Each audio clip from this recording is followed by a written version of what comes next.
I am very, very, very concerned about a number of things, as I suspect you are, but our society at large.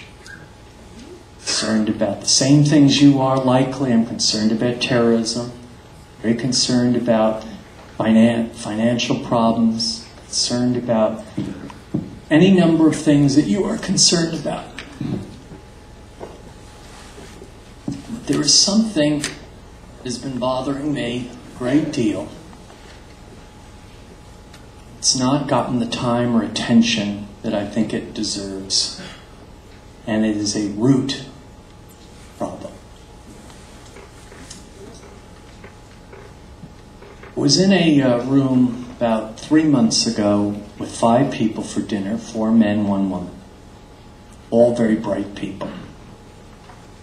For some reason, to be provocative, I asked them the following question. I said, which nation 25 years from now poses the greatest risk to America? Which nation? 1, Iraq. 2, China. 3, Pakistan. 4, India. 5, America. All 5, without hesitation, answered America. Because I agreed with them, I thought they were brilliant.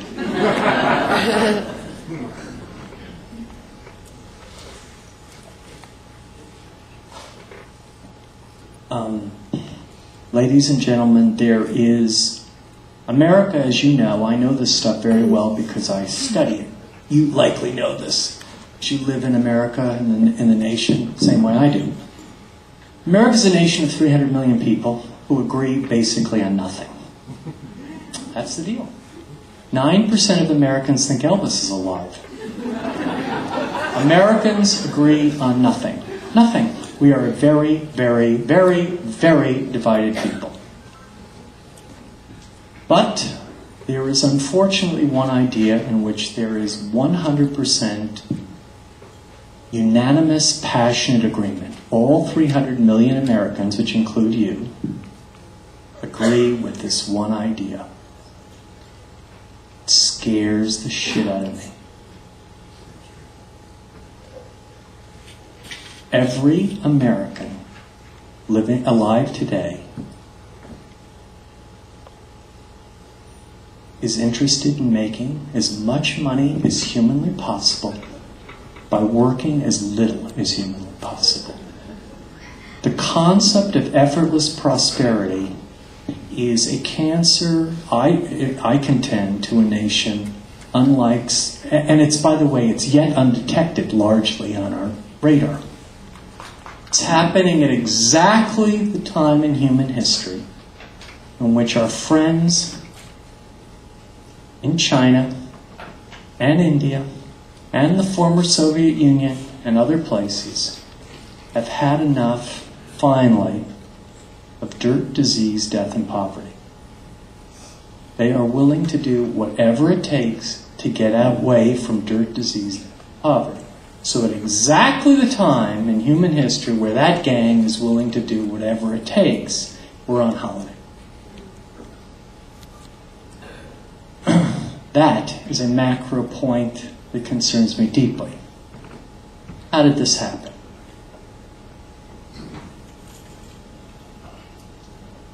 It happened largely because parents, teachers and principals, and society writ large, talking now about parents, teachers, and principals. Bosses also, but let's limit it even to the parents.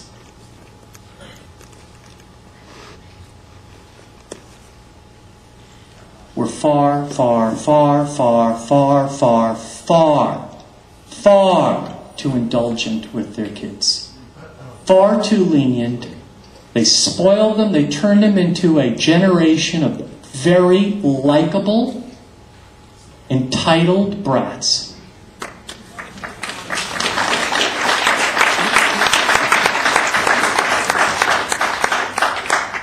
It's a true story. Parents flew into LAX recently. They were staying on the west side of Los Angeles. They got out of the plane, they got in their rental car, they drove to the hotel. They stopped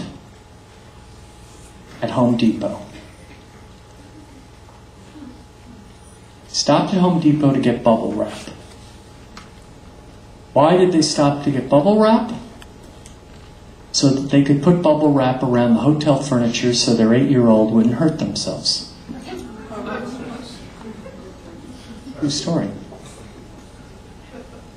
I have a large number of people working for me who are young, and they're very likable, and some of them are quite talented.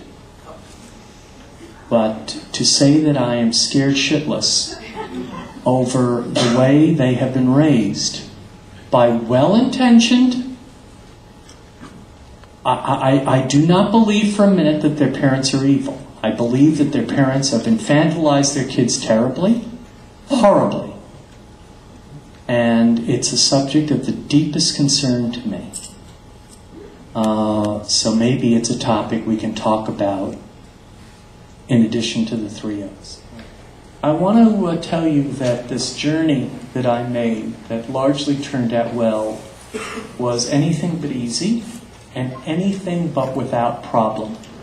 In other words, there were great setbacks. It did not go from scared skinny to here without setbacks. It was 2 steps forward, 1 step back. There were heartbreaks along the way. Many, many, many. My heart was broken many times. Many times. Your heart will be broken. It is the province of sensitive people. A sensitive person will have their heart broken a lot. You will have people you trust betray you. You'll have your heart broken a lot. So I want to make sure you understand that the path up was not linear. It wasn't for me and it wasn't for others. Worth it? Maybe, in some ways. It was a very interesting journey. It's still interesting. I'm 53. I have a lot more to go. But there are a lot of costs. So that's true. And I want to end, if I may, by quoting the poet, I think, is my opinion. Since I'm speaking, I get to decide. The poet of our time, Bob Dylan. I'd like to quote the poet of our time, Bob Dylan. As I leave you, as I say goodbye to you, this is what I'd like to say, but I'm using, because I'm not as eloquent as he, or few people in the world are, I'd like to say this to you. And when we meet again, and we're introduced as friends, please don't let on that you knew me when I was hungry and it was your world. Thank you very much. Once upon a time you dressed so fine. There's the buzz of time in your bride and you.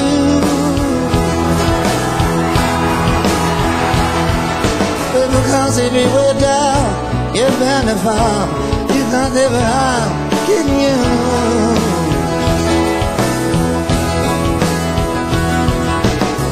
You used to laugh about